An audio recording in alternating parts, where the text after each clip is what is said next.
Lord of the Admiralty answers Nazi propaganda, and he speaks in language that they can understand. Churchill mocked Hitler's threats. Quote, "If words could kill, we should be dead already." End quote. He exposed the Nazi lie of humanitarianism, pointing out how they crushed Poland, Czechoslovakia, and Austria while pretending mercy. Churchill made it clear, if Britain and France fell, all will be enslaved. He framed the war not just as a British fight, but as a global defense of freedom and human rights. Already in 1939, Churchill saw Hitler as more than a threat to nations. He was a threat to civilization itself. He declared, "The whole world is against Hitler and Hitlerism, uniting humanity against tyranny." And for Jews, this speech foreshadowed a brutal truth. If Hitler triumphed, their annihilation was certain. Britain's resistance was not just national defense, it was the first line of defense for Europe's Jews, who carried a long history stretching back millennia. Churchill was an early supporter of the Balfour Declaration and the Jewish homeland in Palestine. His fight against Hitler can be seen as intertwined with protecting Jewish survival, which gave moral urgency to the Zionist project. The victory he called for in 1939 made possible the eventual creation of the State of Israel in 1948, a democratic refuge after the Holocaust. This speech is more than just Britain standing alone. It's about democracies banding together to stop tyranny, and in doing so, preserving a world where the Jewish people could rebuild, reclaim sovereignty, and contribute to global progress. Of hurried threats. The Nazi government exudes to every neutral state inside information about the frightful vengeance they are going to wreak upon us, and they also bawl it round the world by their propaganda machinery. If words could kill, we should be dead already. We are in a very different position from that we were in 10 weeks ago. We are far stronger than we were 10 weeks ago. We are far better prepared to endure the worst malice of Hitler and his Huns than we were at the beginning of September.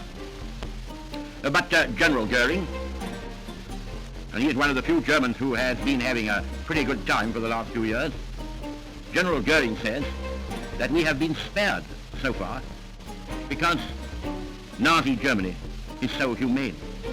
They cannot bear to do anything, to hurt anybody. All they ask for is the right to live and to be let alone to conquer and kill the weak. Their humanity forbids them to apply severities to the strong. I shall not attempt to prophesy. Nowadays, we are assailed by a chorus of hurried threats. The Nazi government exudes to every neutral state inside information about the frightful vengeance they are going to wreak upon us, and they also bawl it round the world by their propaganda machinery. If words could kill, we should be dead already. We are in a very different position from that we were in 10 weeks ago.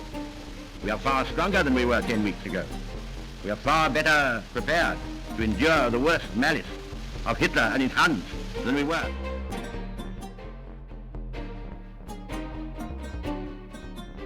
Long before the Holocaust, Jewish communities played a major role in Britain's economic, cultural, and intellectual life. Families like the Rothschilds supported Britain's financial system in the 19th century. Jewish scientists, doctors, artists, chemists, lawyers, economic advisors enriched British society, proving that a free and democratic Britain benefited from Jewish talent and loyalty.